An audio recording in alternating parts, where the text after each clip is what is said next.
بینەرانی یازی سڵاوتان لێبێت من یادگار فایقم بۆ ئەم ئێوارەی باسی ڕۆژ لەگەڵتانە بم بۆ قسەکردن لەسەر چەند تەوەرێکی گرنگ لەگەڵ بەڕێز محەممەدی حاجی محمود سکرتێری حزبی سۆسیالیست دیموکراتی کوردستان کە هەندێک جار وەکو سکرتێری حزب ناسێنرێ و هەندێک جاریش وەکو فەرماندەی میحوەر و هەندێک جاریش وەکو باوکی شەهید ئێمە بۆ هەموو تایتڵەکان ئەم شەو پێویستمان پێبێت.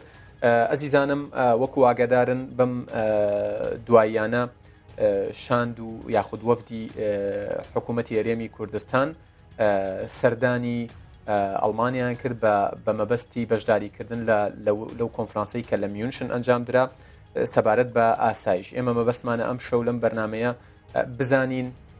سەردانەکە چۆن بوو، تا چەندە گرنگی هەبوو، شاندەکە لەوێ کێی بینی کێیان نەبینی، بەڵێنی چیان وەرگرت، تاوتوی چیان کرد لەگەڵ ئەو کەسانی کە لەگەڵیان دانیشتن و لە ڕووی دیبلۆماسی و پەیوەندیەکانەوە ینی تا چەندە ئەم سەردانە سەرکەوتوو بوو. مەبەستمە هەر لە بەرنمەکە ینی ئاماژە بەوە بین کە کاکە حەمەش پێشتر لە جێگای دیکەش ئاماژەی پێداوەکە لە ناو ١٩٠ دەوڵەتە تەنها هەرێمی کوردستان وەکو هەرێمێک حەزوری هەبووە لەو کۆنگرێ. ئەمە تا چەندە گرنگە و هەر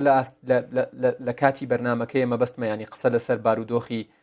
ئەمڕۆی هەرێمی کوردستان بکەین، قسە لەسەر ڕۆڵی حزبەکان بکەین، قسە لەسەر پەیوەندی نێوان حزبەکان بکەین، لە چه ئاستێکایە ئەبێت چۆن بێ و ئەبێ بە چه ئاراستەیەک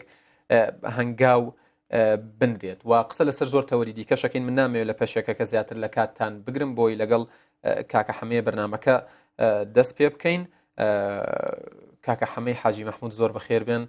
سوپاس بۆ میوانداریەتان لە ماڵی خۆتان. ئێمە مەبەستمانە بەرنمەکە بەوە دەست پێ بکەین. ئێوە بەشداریتان کرد لەو کۆنفرانسە، ئەم کۆنفرانسە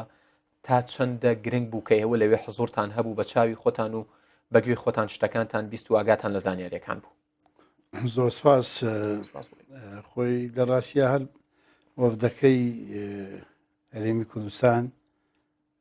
بە نوێنەرایەتی خەڵکی کوردستان بە سەرۆکایەتی سەرۆکی هەرێمی کوردستان و وەفدەکەش پێگات بوو لە یەکێتی نیشتمانی کوردستان، پارتی دیموکراتی کوردستان، سەرۆکایەتی هەرێم و حزبی سۆسیالیست. بەشداری وەفدەکە خۆی لە کۆبوونەوەیەکی یا کۆنفرانسێکی گرنگە بە ناوی کۆنفرانسی ئاسایشی جیهانی خۆی بۆ خۆی ئەهمێتێکی تایبەتی خۆی هەیە و ئەوانەی کە بەشدار بوون هەمووی دەوڵەتی سربەخۆ بوون، وڵات بوون لەوێ بەشدار بوون. تەنها هەرێمێکە لە بەشداری تێدا کرد هەرێمی کوردستان بوو بەشدار بوو تێدا. ئەوە خۆی بۆ خۆی ئەهمێتێکی تایبەتی هەیە و ئەو کۆبوونەوانە ڕەنگە چەند پانێڵ و چەند کۆبوونەوەی جۆر بە جۆر لە هۆڵەکانە ئەکرێ و یەکێک باسی جنوبی ئەفریقاکە، یەکێ باسی ئوسترالیا و یەکێ باسی هەرێکێک باسی وڵاتێک و وەزەی اقتصادی و ئاسایشی خۆراکی و ئاسایشی ئەمنی و هەموو ئەمان هەرێکە ئەمریکا، دنیا، ئاسیا. بەڵام ئەوەندەی مەبەست لەم کۆبوونەوەیە یەکبینینی دووقۆڵی و ئەم وڵات لەگەڵ ئەو وڵاتە خۆی ئەوە ئەهمێتەکەی زیاترە، چونکە ڕەنگە ئەو کۆبوونەوانە بە تاکید ئێمە ئەمریکامان بینیوە، عێراقمان بینیوە، کوێتمان بینیوە، ئەڵمانمان بینیوە، ئەڵبەتە کاڵێ مەسەلا ئەمریکامان بینیوە، ئێرانتان بینیوە لەوێ. ئەمریکا جێگری سەرۆکی ئەمریکا بینراوە، وەزیری دیفاعی ئەمریکا بیناوە، 20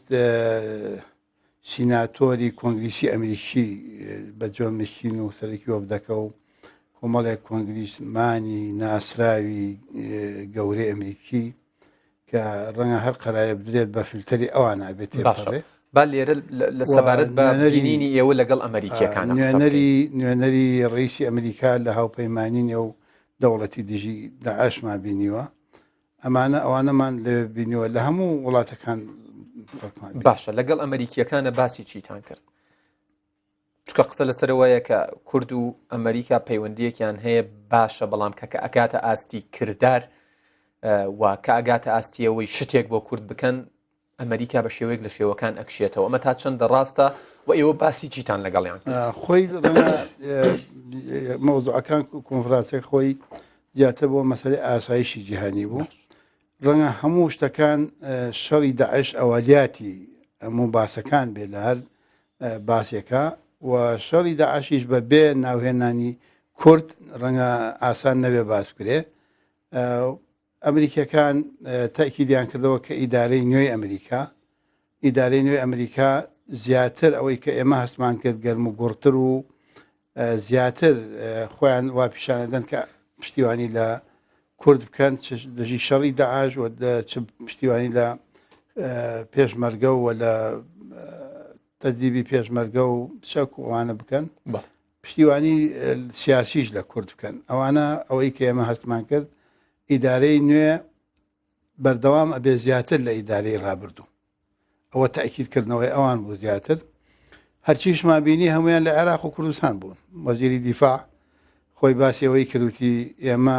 خۆم شایەتی کوردم کە کورد چەندێک لە شەڕەکانی داعش هەتا مەجموعەیەکیان لە شەڕی فەلوجە چۆن توانیان فەلوجە لە دەستی داعش وەرگرنەوە. و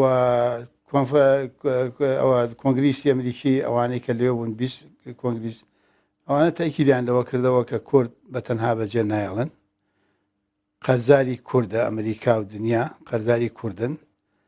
و کورد نابێت بێتە پاشکۆی هیچ وڵات و هیچ کەسێک.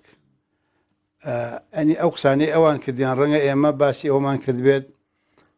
کورد ئەگەر شەراکەتێکی باشی نەبێت لەگەڵ عێراقا دراوسەیەکی باش بێت. بەڵام ئەوان تاکیدیان لەوە کردەوە کە ئەوان کورد بەجێ نایڵن و کورد تەنها نییە و ناژێڵن کورد بێتە پاشکۆی کەس. باش تاکیدیان لەسەر ئەوانە زۆر کردەوە و نوێنەری ڕئیسی ئەمریکاش لە هاوپەیمانی ئەو ڕەنگە زیاتر چونکە ئەو ڕۆژانە خۆی لە ناو واقعەکەدایە بەرکەوتنی زیاتر لەگەڵ کورد هەیە. ئەو زیاتر لە هەمویان قسەی کرد کە ئەنی بە شێوەیەک ئەوان قسەیان دەکرد ڕەنگە ئێمە تعبیرەکەی ئاسان نەبێ باسی بکەین کە ئەوان چۆن خۆیان بە خەرزاری کورد ئەزانن. باشە لەسەر مەسەلە گرنگەکان کاکە حەمەد ینی قسە لەسەر ئەوە هەیە ڕاستە کۆنگرەکە ینی گردبوونەوەکە کۆبوونەوەکە قسە و گفتوگۆکان زیاتر تایبەت بووە بە ئاسایش، بەڵام ڕەنگە لە دانیشتەکانەوەکو خۆت ئاماژەت پێدا پانێڵ و ژوور بووە قسە و هۆڵی جیاواز بۆ قسە لەسەر شتەکان کراوە. قسە لەسەر ئەوە کراوە کە کورد بەنیازی سربەخۆییە و هەنگاونانی دەست پێ کردووە و چونکە لە کوردستان لە تۆڕە کۆمەڵایەتەکان سیرەکەڵێت کورد بە هیچ شێوەیەک باسی ئەم شتانەیان لەگەڵ ناکە و تەنانەت لە نێوان کەوانەیەکەڵێ کورد هەر ناوێرێ باسی سربەخۆی لەگەڵ ئەمریکیەکانە بکات. وەڵام پێم وایە ئەگەر شتێکی وا بوو ینی غەدر ئەکرێت چونکە کە ئێمە ئەڵێن دراوسی ئەگەر شەریکێکی خراپبین دراوسێکی باش بین خۆ ئەمە ینی چییە مەسەلا من معنی ئەوەی تۆ بەنیاز بووی بە عەبادی بڵێ مەسەلا تۆ ئەوەی کە مەسەلا ئێمە ئەڵێن پێویستە ئێمە چارەنووسی خۆمان دیاری بکەین. ئێمە شەقی ژیانمان هەیە لەم دنیا پان و بەرینەدا لە گۆشەیەکی ئەم دنیادا لەسەر خاکی خۆمان. ئەوان هیچیان نەیان نەوتووە هیچیان ناوتووە ئەمە حەقی ئێوە نیە. ینی شاندەکەیەوە کە ینی بە سەرۆکایەتی جەنابی کاک مەسعود بەرزانی بوو ئێوە بەڕاشکاوی ئەم مەسەلەیەتان لەگەڵیان باس کرد وەڵامی ئەوان چی بوو؟ وەڵامی ئەوان ئەوە بووتیان ئێمە خۆمان بە خەرزاتان نەزانی کە ئێمە ئەوە ماوتەوە وتی ئێمە خۆمان بە خەرزاری ئێوە ئەزانی پشتیوانیتان لێ یەکەین بە تەنهاش بەجێتان ناڵین و نابێت کورد جارێکی بێەوە پاشکۆی هیچ کەسێک. ئەمە خۆ ئەمە قسەکانیان وازی ئەو تەجیل کراوە لامان هەیە و ئەوانە لەگەڵ ڕئیسی ئومەمی متحیدە دانیشی لەگەڵ ئەویش باسی مەسەلە سیاسیەکانی کردووە و باسی ئەوەشی کرد کە یارمەتیدانی ئاوارەکان چونکە لە ڕاستیا کورد ئێستا ڕەنگە باجی هەندێک باج بدایی ئەو ئاوارە نەبێت چونکە ئاوارێکی زۆر نزیکەی 2 میلیۆن لە کوردستانە خۆ تۆ لە پارەی هەرێمە گەڕی توانندێکی دەیت بۆوان ئەوە ئەگەر ئەوان یارمەتی بدەن ڕەنگە ئەوە خۆی بۆ خۆی بڕیار دراکە بێنە پێشەوە ئەوان بڕیاریاندا و خۆیان لە نزیکەوە متابعەکەن و وەسپاسی جەنابی کاک مەسعود و کوردی حکوومەتی هەرێمیان کرد کە ئەوان ئەو هەموو ئاوارەیانە گرتوۆتە خۆیان و هاوکار و پشتیوانی ئاوارەکانن لە کوردستان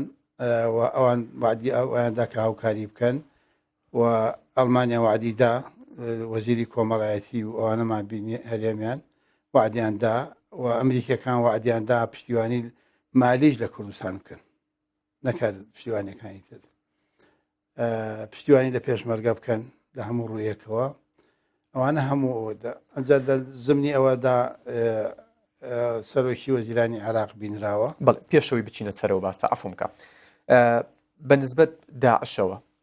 ینی لەو کۆنفرانسە کە ینی زیاتر تایبەت بوو بە قسەکردن لەسەر ئاسایشی گیانوە قسە لەسەرەوە هەیە کە داعش یەکێکە لە ینی ئەگەر لیستێک دروست بکەی لە مەترسیەکان داعش لە یەکەمدانە دێت بەنسبەت جیهانەوە لەسەر ئاسایشی گیان هیچ ینی سەقفێکی زەمەنی هیچ کاتێک دیاری کراوە بۆی داعش بە تەواوەتی لەناو ببرێت و یان ئەمەش هێشتا مەتەڵێکە و ئەوان نازانن نەتیجەکەی چۆنە بێت و چۆنەکەوێتەوە. خۆی ئەوان دوو ڕێگا هەیە. ڕێگای یەکەم مەسلەی ئازادکردنی مووسڵەوە لایەکی ئازاد کراوە لایەکی تریشی دەست پێکراوە. ئێمە ئەو ڕۆژە لەوێ بووین تەوقیدەکە وادانرا بوو هێشتا کۆنگەرەکە تاوە نەبوو بوو مووسڵ دەستی پێ کرد. یەکسەر ڕئیسی وزەرا ئاگاداری کردین کە جەنابی کاک مەسعود کەوا مەسەلەی مووسڵ و نوێنەری ئەمریکای یەکسەر هات بەلامان پێوە چەند ساعاتێکە مووسڵ دەستی پێ کردووە. ئەوانە هەموو خاڵێک بوو لەسەر مەسەلەی داعش. خاڵی دووهەم مەسەلەی بەرنامەی ڕاقەیە چونکە خۆی ئەگەر مووسڵیان لێ وەرگیا کە جێگەی ویلایەتەکەیانە ماناوەیە تۆ ناڵێ خۆ هین کۆتایی دێت هەموو داعش کۆتایی دێت بەڵام تۆ حکوومەتەکان تێگەچێت. ئەو کاتە ڕەنگە ئەوان پەنا بۆ شەڕی پارتیزانی و دێهاتەکان و ئەوانە بەرن ماتە ئەوەی کە ئەوان مەبەسییان بوو کۆتایی هاتووە ئەمێنەوە سەر پاژماوەکانیان لەونەوە. دووهەمیشان مەسەلەی ڕەقەش کە شارێکە لە محافەزێکە لە سووریا ئەوش ڕەنگە بۆ قۆناغی دووهەم مەسەلەی ڕەقەش یەکێک بێ لەوانە. بەڵام مەسەلەی داعش هەمومان لەگەڵ ئەوەین کە داعش ڕەنگە دوای ڕەقەش و مووسڵی کۆتایی نایەت چونکە خۆتانزان هەموو داعش سونەیە خۆسنە کۆتایی پێ نایە. باش بەنسبەت باسی پێشمەرگەت کردوت کە لایەنەکان وڵاتەکان لەگەڵ کوردە مامەڵاکەن ینی یەکێک لە خاڵە گەشەکان یەکێک لەوانەی واکە کورد سەری بەرز بێ یەکێک لەوانەی واکە کورد ینی چۆن بڵێ بەبێ ترس مامەڵە بکات و قسەی خۆی بکات پێشمەرگەیە. هێزی پێشمەرگەی کوردستانە کە لەسەر تاکە هێزن لەسەر زەمین ینی لەم منتیقەیە کە توانیویانە چکە سوپای عێراقمان بینیوە پێشتر توانیویانە ڕوبەڕووی داعش بنەوە و ینی گورزی زۆر چۆن بڵێ بەهێزیان لێ بۆشێن و لە ناویان بەرن لەو شوێنانی کە هێرشیان کردوتە سەری. و باسی ئاوارەکانت کرد. کورد تا چەندە ئەتوانێت بوونی ئەو هەموو ئاوارەیە کە نزیکی ملیۆنێک کۆی 100 ملیۆن ئاوارە لەم سنوورە هەیە وە کورد هەمویانی گرتووەتە خۆ و نەیهێشتۆ لە هیچ ینی ئەو تێت هاوڵاتی ئاسایەکانی باشوور کەم و کوڕیان هەبوو بەڵام ئاوارەکان نەهێڵراوە کەم و کوڕیان نەبێت. و هێزی پێشمەرگەی کوردستان کورد چۆن ئەتوانێت ئەم دوو شتەیان شتی زیاتریش وەکو کارتی فشار وەکو کارتی دیبلۆماسی بەکاربێنێ بۆ ئەوەی ینی داوای سربەخۆیی بکات بۆ ئەوەی داواکاریەکانی جێبەجێ بکرێت. خۆی مەسلەی پێشمەرگە و مەسلەی شەڕی داعش پێشمەرگە لە ڕاستیە لەسەر ئەرزی واقع داعش هەموو دنیا لێترسێت تا ئێستاش هەموو دنیا لێترسێ ڕەنگە وڵات هەیە 10 کیلۆمەتر لە داعشە دوورە حکوومەتی ئیسtisnایی حکوومەتی تەواری ڕاگەیاندووە هەموو دنیا لە داعش دەترسێت بەڵام داعش لە پێشمەرگە ئەترسێت هەر منتیقەی پێشمەرگە لێبێ ئێستاش داعش خۆی لێ لەعادات ئەوە یەکێکە لەوەی کە پێشمەرگە توانیوێتی داعش تێک بشکێنێ لە کاتێکدا حکوومەتی ئەوە داعش لە 150 ئەرزی سووریا و لە 140 ئەرزی عێراقی داگیر کرد کورد توانی لە 140 ئەرزی کوردستانی لێدەست وەرگێتەوە. ئەوە خۆی بۆ خۆی بۆ هەموو دنیا ئەوە ئەزانێت بۆیە پێشمەرگە ئیستا هێزێکی گەورەی و هێزێکە کە بڵانسی منتیقە ئەگۆڕێ گرنگە کورتی خاوەنی ئەو هێزە گەورەی ئێستا. مەسەلەی ئاوارەکان دووسێ حاڵەت هەیە. ئاوارەکان یەکێکەوەیە کە خۆتان نەزانن ئەم ئاوارانە ڕەنگە سونەیە لە ترسی شیعە هەڵاتەوە خۆ زۆری ئاوارەکان خەڵکی عێراقن ڕەنگە 300 هەزارێکی هی سووریا بێ بەڵام ڕەنگە ملیۆنێک و 800 هی کوردستان ئەینی عێراقە سونەشە هەندێکی لە ترسی شیعەشە لە ترسی سونە هەڵاتوە مەسیحیش لە ترسی هەردووکیان ئەمانە لە کوردستانەوەی پێکەوەژین ئەومانە ئەوەیە لە کوردستانە پێکەوەژیان قوبوڵەکرێت و کوردیش دەتوانیوێتی ئەمانە من گوێم لێ بوو جارێکگەڵێ 150 کەس 200 کەس لە مەکەدۆنیاوە ڕەت بوو ئەڵێ ئەگەر فریان نەکەون کارەسار ڕوەدا لێرە ڕەنگە مەکتەبێک 150 کەسی تیاابێت 200 کەس ئاوارەی تێدا بێت واتە کورتوانی ئەو ئاوارانە هەمووی کۆ بکاتەوە و بیان پارێزێت ڕووی ئەمنیەوە لەسەر ئەوە هەیە کە کورد نەیتوانی و سوود لەمانەوە ینی لەسەرەوەیە کە ئۆپەراسیۆنی مووسڵ کۆتایی دێت وڵاتە زلهێزەکانی جیهان ئەوانەی هاوپەیمانیان پێکێناوە دژی داعش و بۆ لەناوبردن و بەرەنگاربوونەوەی داعش ئەو ئیشەی جارانیان بە پێشمەرگەنا ئەمە تا چەندەوایە خۆی یەکێک لە عینەکانە مەسەلا وەزی ئاوارە مەسە تەرکیز لە زۆر لەسەر ئەوە کرێتەوە کە ئاوارە لە لوبنانە ئاوارە لە ئوردونە ئاوارە لە تورکیایە ئەمە پەیوەندی بەوە هەیە ئەمانە حدودی ڕسمی دەوڵەتی تریان بەزاند و ڕۆیشتون ئەم ئاوارانە لە عێراق 1,800,000 کوردستانەوە لای ئەوان هەر عێراقە لای ئەوان لە بەسرەوە هاتووە لە مووسڵەوە هاتووە لە بەغداوە هاتووە لە سەلاحەدین و تکریت و کێو ئەمانەوە هاتووە بۆ سلێمانی و هەولێر دۆک و ئەماڵێن لای ئەوان هەر عێراقە وە ڕەنگە ئەو ئەهمیەتەی نەبێت حدودی سووریا ببەزێنێ و ئاوارە و بگاتە ئوردون بگاتە لوبنان بگاتە تورکیا ئەمە ڕەنگە یەکێک لەوانە چی بەنسبەت پێشمەرگە ڕەنگە یەکێک لە عینەکان پەیوەندی بەوە هەبێ بەڵام دوای ئەوانەی کە محاولاتی زۆر کرا ئێستا ئاوارەکان ئەمای متحیدە هەوڵەداد و هاوکاری بکە و یارمەتی بدات بناو بە ناوی وڵاتان ئەڵمانیا ئیتالیا ئەوانە یارمەتیانە دەن و هاوکاریانەکەن ئەوانە مەسلەی پێشمەرگە ئێستا بۆتە هێزێک کە هەموو لایەک ینی هاوپەیمانی نێودەوڵەتی تەعاملی لەگەڵاکات پێشمەرگە ئەو هێزەیە وەزارەتی دیفاعی ئەمریکی لەگەڵ وەزارەتی پێشمەرگە ئیتفاقی کرد بۆ مووسڵ کە تۆ ئەگەر دوو وەزارەت لە بینی ئەمریکا و وەزارەتی پێشمەرگە لە کوردستان ڕێکەوتنیان ئیمزا کردووە بۆ مووسڵ ئازادکردنی مووسڵ خەتەکان دیاری کراوە پێشمەرگە لەکوێ بێت خەتی یەکەم ئەنی مەسلەی مووسڵ ڕەنگە هەموو کەس باش ئەنی ڕەنگە ڕوون نەبێ لای خەتی مووسڵ و ئازادکردنی مووسڵ پێشمەرگەشکاندوێتی لە خازرەوە پێشمەرگەت زیاتر لە 12 کیلۆمەتر ئەرزی ئازاد کردووە ئەو خەتە یەکەمەی کە 2 ساڵ و نیو داعش خەندەک و تونەیل و TNT و ئەنواعی قومبەلەی تیادانا پێشمەرگە ئەم خەتە یەکەمەی شکاندووە 12 کیلۆمەتر لە بەرتەلەوە پێشمەرگەشکانوێتی لە دەراویش و لە شەلالات و لە نێوەران و لە باشیقە و ئەمانە هەمووی پێشمەرگە تا 4 کیلۆمەتری و 5 کیلۆمەتری و 6 کیلۆمەتری مووسڵ هەموو ئەمە پێشمەرگە خەتی یەکەمی شکاندووە زیاتر لە 180 شەهید زیاتر لە 400 بریندار پێشمەرگە لەو منتیقە داوێتی جێیشی عێراقی ئەو کاتە لە حەسەن و لە منتیقەکە ئیشراحەت دانیشتون لە مەعسکەرا سەیری بە دوربین سەیری شەڕەکان کردووە کە پێشمەرگە هەمووی ئەوانەی شکاندووە جێیشی عێراقی بە سەلامەتی هاتوونتە سەر حازری و داعشی شکا و ڕاکردوو بەرەو مووسڵ ڕەنگە هاوڵاتیەکی ئاسایی کورتاگاتە بەرپرسێک ئەم پرسیاری هەبێت یعنی 180 شەهید و 400-500 بریندار ینی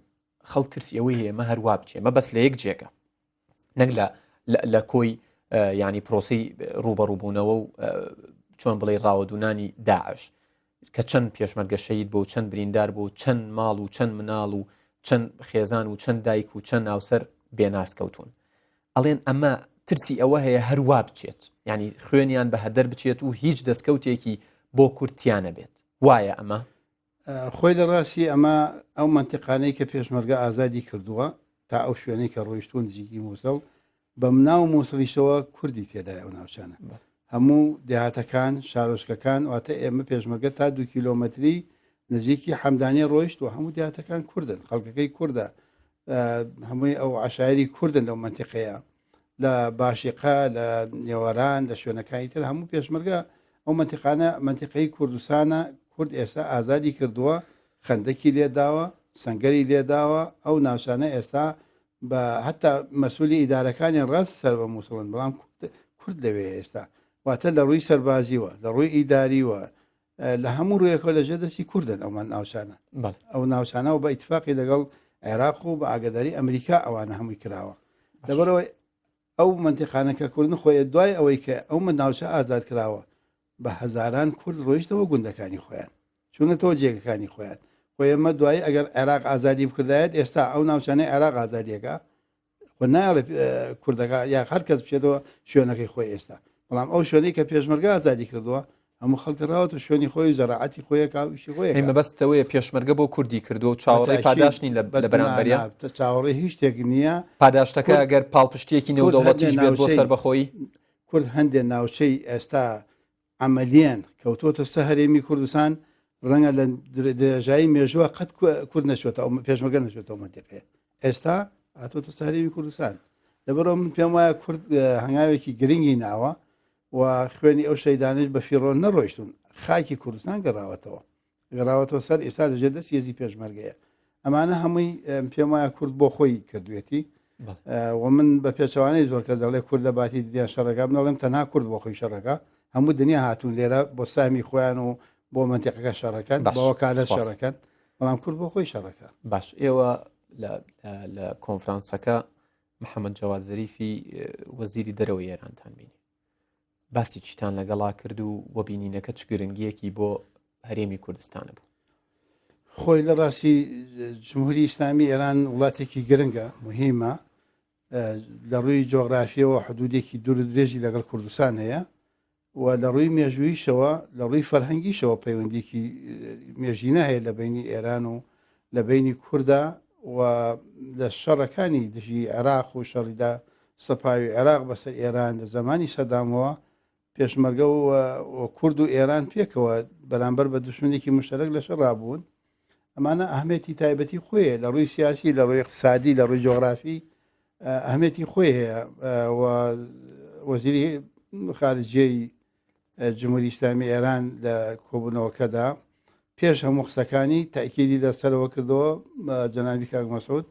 داوەتی ڕسمی بۆ جمهوری ئیسلامی ئێران تاکیدی لەسەرەوە کردەوە تاکید لەسەرەوە کردەوە کە ئێمە یەکێکین زۆر نزیکین لە یەک دراوسێ وەکو سەرۆکی هەرێمی کوردستان بانگێشتی کرد بەڵێ بەڵێ وەکو سەرۆکی هەرێمی کوردستان داوای کرد کە سەردانی ئێران کاوتی بەڕسمی هەر ئاخری بەڕسمی بۆ جاری چەندها من داوت لە یەکەم وەڵامی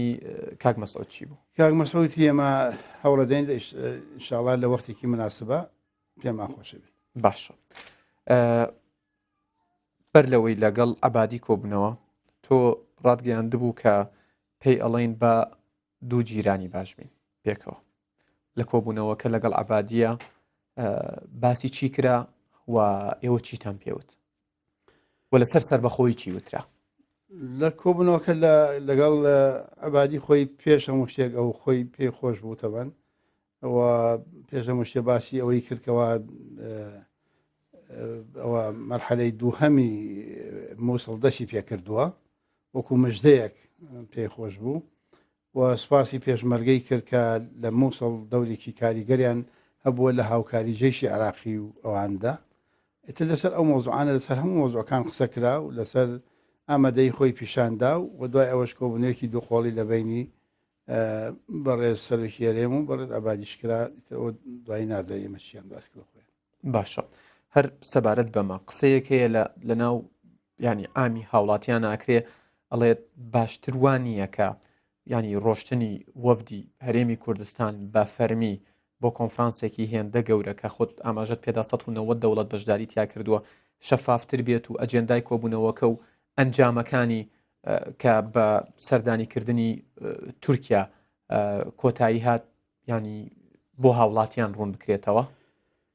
پێم وایە سەرۆکایەتی هەرێم ڕۆژانە هەواڵەکانی بڵاو کردوێتەوە و ئەعلامەکان لێوێ بوون تەلەڤیزیۆنەکان هەموو لێوێ بوون و سەعات بە سەعات هەواڵەکانیان بڵاوە کردەوە کۆبوونەوەکان زۆر چڕ و پڕ بوون هەتا ئێمە لە یەک سەعاتە کۆبوونەوەمان هەبوو لەگەڵ جێگیری سەرۆکی ئەمریکا و وەزیری دەرەوەی رووسیاشە بەڵام ڕەنگە ئیکێکیان نەمانتوانی وەکو پێویست فریان نەکەوتینی ئێمە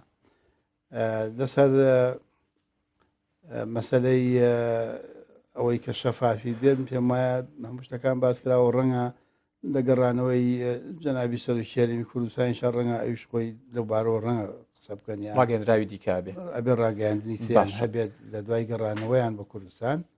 ڕەنگە ئەوانە هەبێت من پێم وایە شتەکان گرنگ بوو و کۆبوونەوەکان لە زمنی ئەوانەدا لەگەڵ ڕێی وزەرای تورکیا وەزیری خارجی و هەموو ئەوانەی لەوێ بوون لەگەڵ ئەوانیش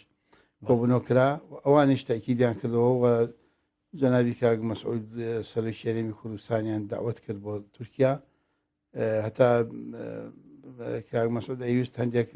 تاخیری بکرێوانە زۆر تاکیدی کردەوە کە خۆشی مەعیدەکەی دانا 26 مانگ ڕئیسی وزەرا داوای کرد لە ڕئیسی دیوان 26 مانگ دانێن و کاک مەسعودی ئەنجامدرا قبوڵی کرد. بەڵێ سوپاس دەکەم ناوبڕێکی کورتوەرەگرین لە دوای ناوبڕەکە باسی پەیوەندی دێنەوە ناو هەرێمی کوردستان باسی پەیوەندی لایەنەکان و دۆخی هەنووکەی ئێستاکەن بینەرانی ئەزیز شاشەکە بەجێمە هێڵن ناوبڕێکی زۆر کورتە و بەردەوامە بین لەگەڵ کاکە حەمەی حاجی مەحموود.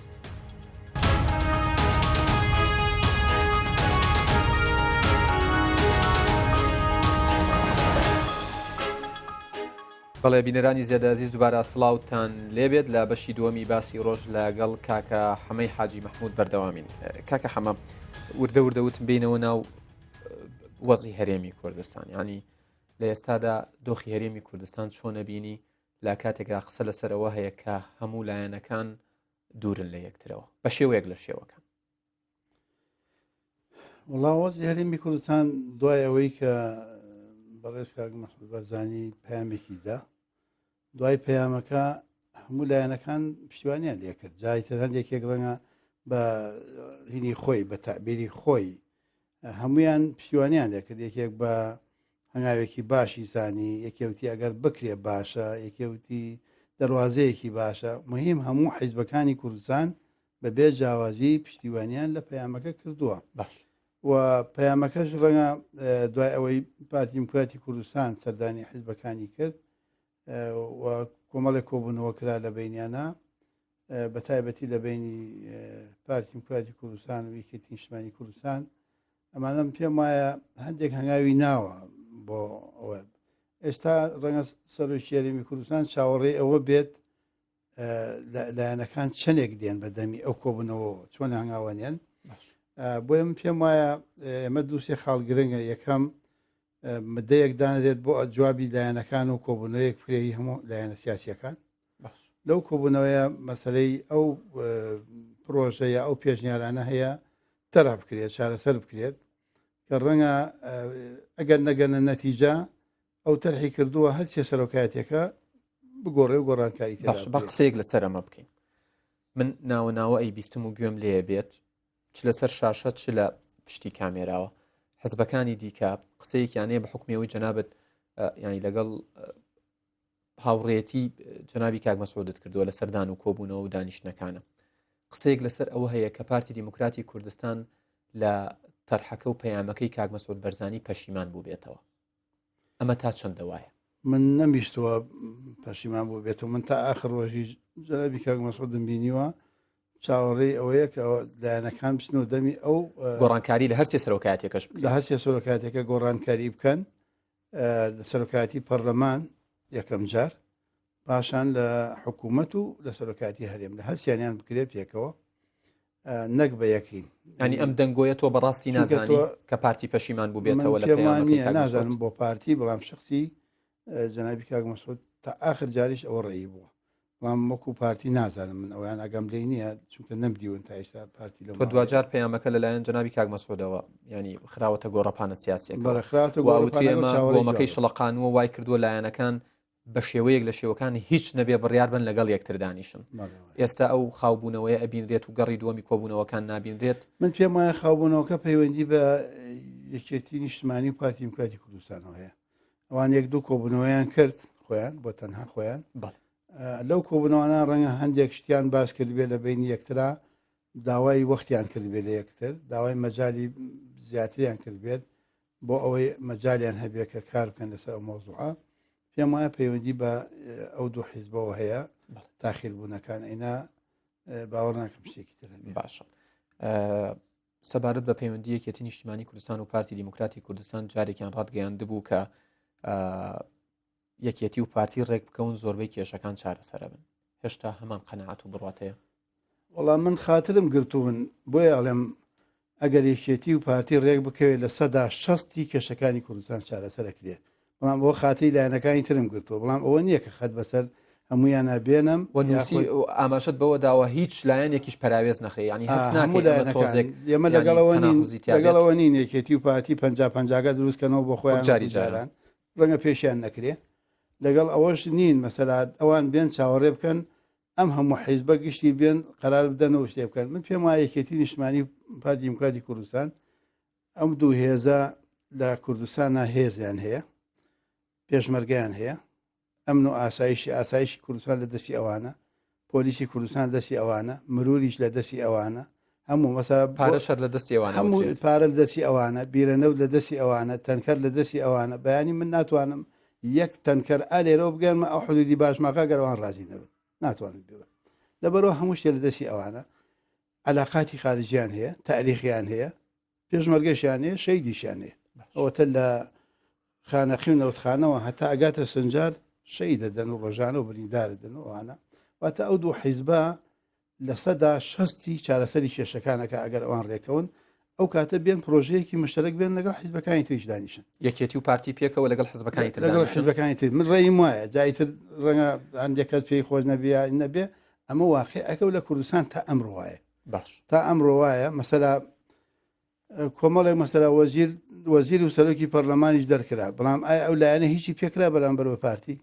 بەڵام ئەگەر یەک وەزیری یەکی بکردا بۆ نمونە گۆڕ هیچی پێ نەکرا یەک وەزیری یەکێتی دەربکرا یەکێتی پارتی لە منتیقە ئەبردە ئەو دوو دیاگەڵی تۆش بڕۆرەوە بەرە ینی تۆ پێت وایە تا ئێستا ئەو دوو هێزە منطقی هێز حکومەکات بڵێ تا ئێستا منتیقی هێز حکومەکات چۆن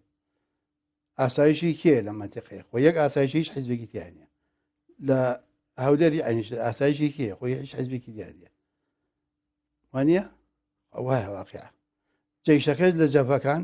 وازم هەندێکی ئەمەی تێدا ئیتر یەکێتی و پارتیە جێش پۆلیسی فریا جایتر ناوەکانی نازانم پۆلیس فریا کەوتنە هەفتایە هەشتایە جێیشە دیوای مشتەرەکە نازانم دژە تیرۆرە چیە ئەمە بیست ناوی هەیە من نازانم ئەویان بەڵام جێیشی یەکێتی نیشتمانی و پارتی دیموکراتی کوردستان ئەیسا لە جەبهەکان باش ڕاتان چیە لەسەر نەخشە ڕێگاکە یەکێتی وڵام من نازانم هەمووی نەبینیەوە بە تەواوی بەڵام پێم وایە یەکێتی و پارتی پێویست بە لایەنی سێهەمە کابکەوێتە بینیان ئەم دوو یەکێتیە بێ لە نێوان پارتی و گۆڕان کێڵ بژێرێت ئەم دوو حیزبە شەریکن لە کوردستان ڕئیسی وەزەرا ئەندامی مەکتەبی سیاسی پارتی دیموکراتی کوردستانە جێگرەکەشی یەکێتی نیشتمانی کوردستانە ئەمە واقعەکە و ناشارێتەوە حکوومەتی شەریکن تێیدا هەردووکیان لە جێیش شەریکن تێیدا لە ئاسایی شەریکن تێیدا لە ئاژانسی هەواڵگری شەریکن تێدا لە هەموو شتەکان شەریکن تێدا پاراستن و زانیاری و نەدام علاقات و مشترک و پەرلەمان و بەغدا و نەنەرایەتی حکوومەت و هەموو دنیا ئەم دوو حیزبە لە ئاسمانی شەریکن کۆڕەک و ئاسیای شەریکن تێدا ئەمە واقعەک هەیە ئەم دوو حیزبە قەرار بدەن لە سەدا 60 خاتری حیزبەکانی ترەگرم چارەسەرەکرێت ئەنا بەبێ ئەوان چارەسەری کێشەکان ئەوترێت لە کۆبنەوەکانی مەکتەبی سیاسی یەکێتی نیشتمانی کوردستانە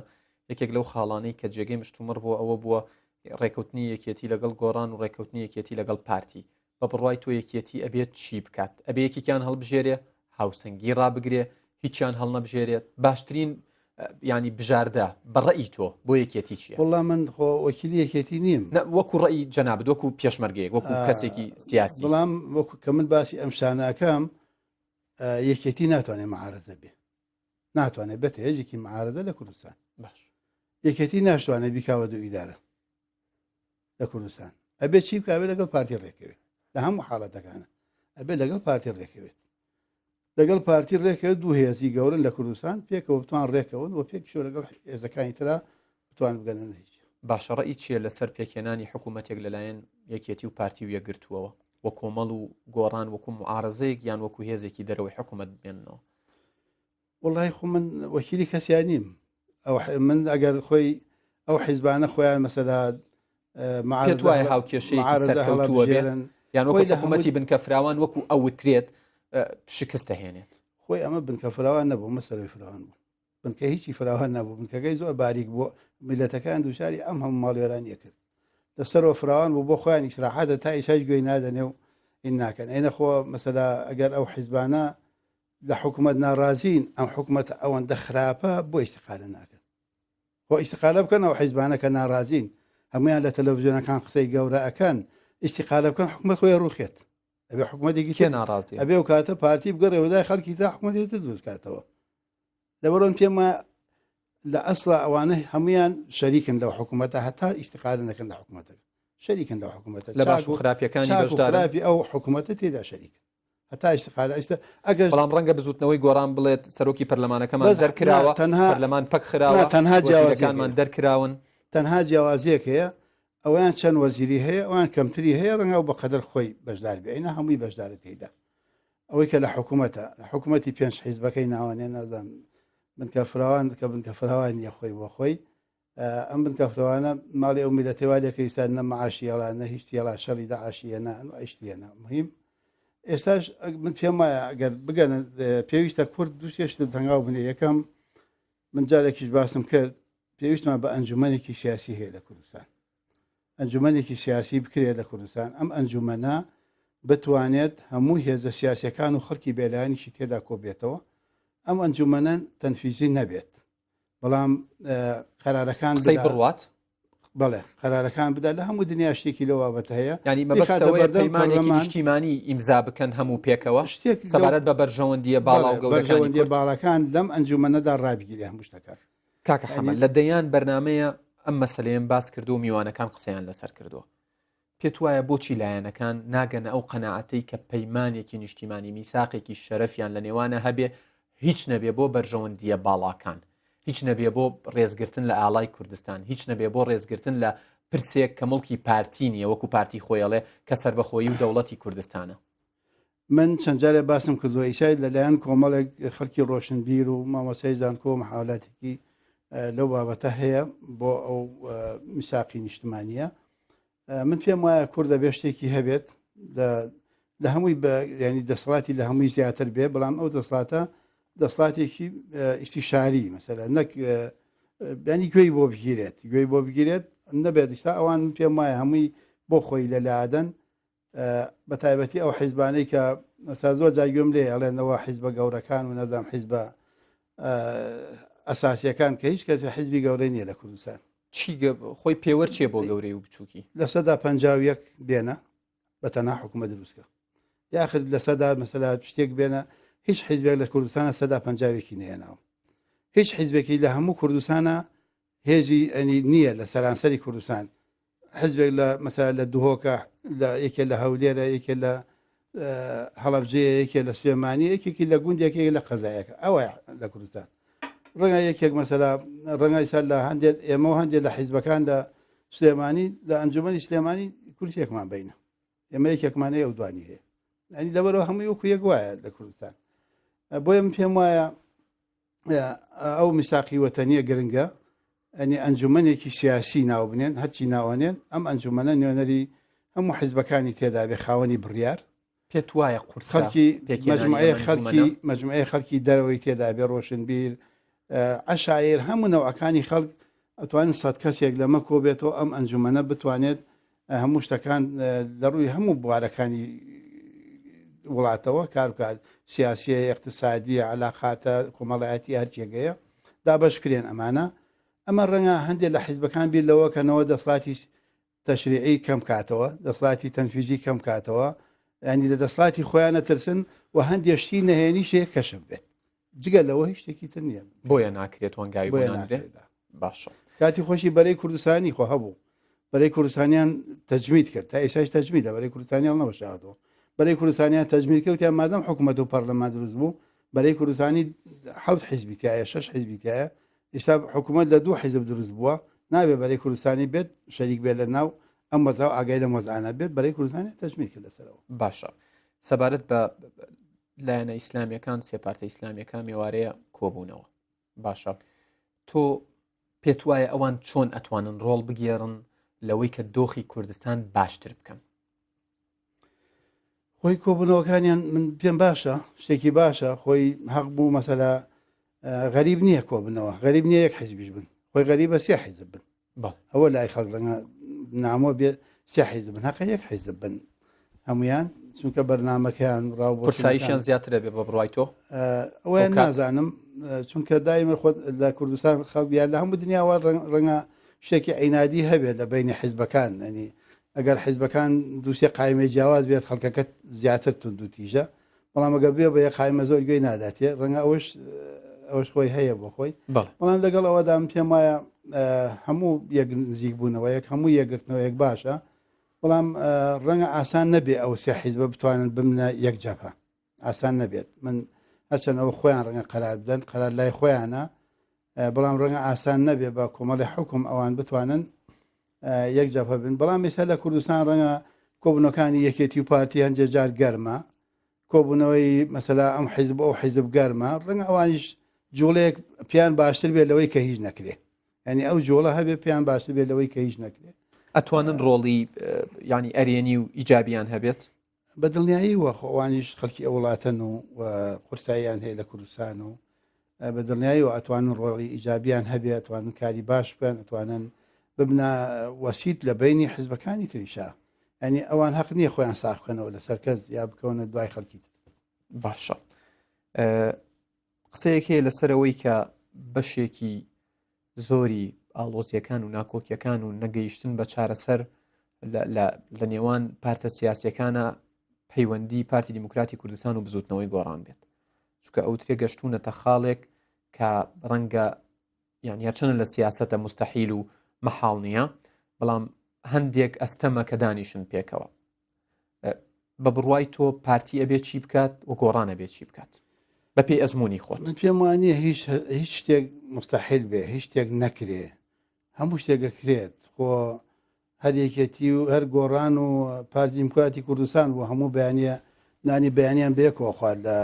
سەری ڕەش و لە سەلاحەدین و پێکەوە بوون هەموو بەیانە ئەو ڕێگەیە خۆ هەموو ڕۆژێ بەڕێگەەوە بوون هەمویان لەبەرەوە پێم وانێ هیچ شتێک مستەحیل بێ هەموو شتێکە لەکرێت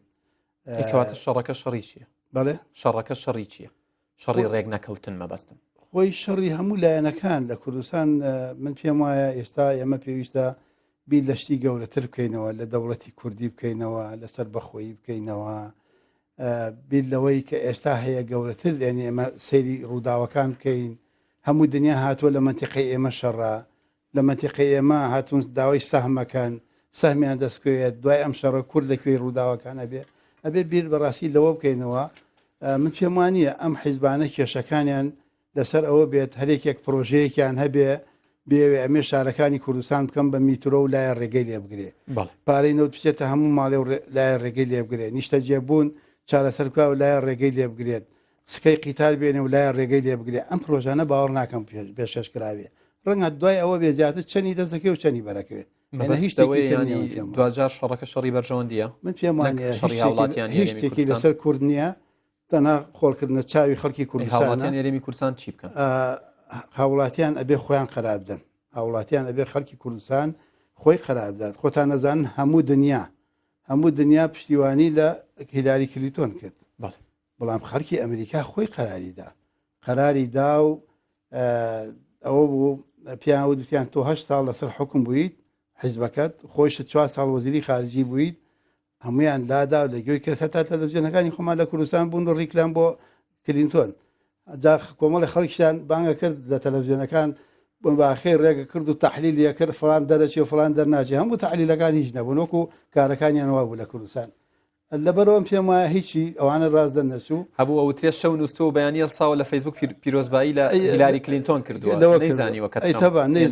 سیر بووە نا هەر شتەکان هەمووی بۆچوونەکان وەکو شتەکانی تێگەڵ کاکە حەمە من مەبەستمە زۆرترین من مەبەستم بە یەک تۆزی ماوە خەڵکی ئەمریکا قەراریاندا پیاوێکیان هێنا لە ناو پاکەتە گەرم و گوڕ و سوور و جوان هێنانە سەر حکوم لە ئەمریکا هەمویان ئەوانیان ڕاماڵی ویستا ئەمە هاتووە تازە بزانن 4 ساڵ ئەمیشە چیە کات 8 ساڵ چیە کات لە کوردستان ئەبێ خەڵک هوشیار بێت خەڵک خۆی بیر بکاتەوە لە شارە نووسی خۆی خەڵکە دەنگێدا 4 ساڵە بێت تا 4 ساڵەکەی تر ئەوانە مێردەزمە بن لەسەری ئەبێ خەڵک خۆی قەرابدان سەر سندوقەکە ئەوەشی ئێستا خەڵک بەدەستیەوە ئەناڵێنێت ئەنجامی بڕیاری خۆیانە بڕیاری خۆی خەڵخۆی بڕیاری داوە لەسەر سندوق شەڕی کردووە ئەبێ باجەکەیشی وەرگێت گلەی نەکا هەمووی خەتای حکوومەت و حیزبەکان نییە بەشێکی خەتای خەڵخۆیەتی باشە من مەبەستمە ینی زۆرترین تەورت لەگەڵا باس بکەم قسەیەکێ لەسەرەوەی کە جەنابتان وەزارەتی پێشمەرگە وەرەگرن منم بیستوە تا ئیسا نەبیستومەوە بە تەماشین و نەوەریشی ئەگرین چونکە لە ڕاستیە وەزارەتی پێشمەرگە بە 2 حیزب ئەکرێ ئەو دوو حیزبە هێزیانەیە من مەسەلا بچم وەزیر بم کە من هێزم لە ناو پێشمەرگانەبێ وەزیری چی بم چۆن لە گوێم بکەن چۆن مەسەلا بتوانم کار بکەم لەبەرەوە وەزارەتی پێشمەرگە غێری یەکێتنی نیشتیمانی پارتی دیموکراتی کوردستان هەر کەس بیکە خۆی خڵاتێنی سپاس باشە زۆر جار بە تایبەت لە تۆڕە کۆمەڵایەتیەکان و هەندێک جار لە ئاستی باڵای حزبەکانیشەوە ڕخنە لە جەناب تەگیرێ و زۆر جار من زۆر بەڕاشکاوی پێت بڵێم ینی ئەوترێت ئەمە تەواو نزیکە لە پارتیەوە و لەسەر پارتی حسابە و پارتی چۆنی بوێت ئەم بەو شێوەیە قساکات هەستەکەی ئەمە غەدرە لە جەناب و لە کەسایەتی تۆکرێ حەزەکەم لە دەمی خۆتەوە وەڵام وەرگرمەوە ئێستام قسانەی من کردم دایانگری کەیتیا بوو کەسیا بوو تا ئێستا قسەم کردووە ئەمڕۆ نا لەبەرەوە من ئەگەر لە مەسەل من لە خۆ شانازیەکەم لە پارتی نزیک بووم لە پارتی نزیک بووم لە کاک مەسعود نزیک بووم لە هەر حزبێکی تر نزیک بووم شانازی پێوەکەم خۆوانە خەباتیان کردووە شەهیدیان داوە لە وڵاتە بەردەوامن من لە هەموو حیزبەکان نزیکم لە هەموو حیزبەکانی کوردستان نزیکم لەگەڵ هەمویان علاقاتم هەیە و من بە حکمی ئەوەی کە لە زیاتر لە 40 ساڵە من بەردەوامم لەگەڵ هەمویان علاقاتی باشم هەیە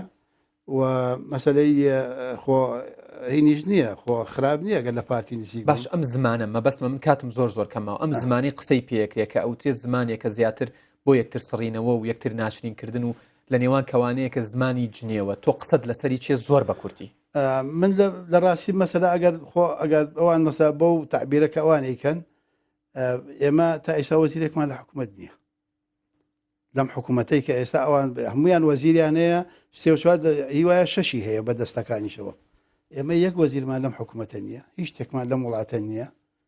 هیچ شتێکانی هیچ شتێکی ئێمە لەم وڵاتە هەرچی بانکی هەیە فلاسکە دۆلارێکی ئێمەیان نیە هەرچی ئەم وڵاتە هەیە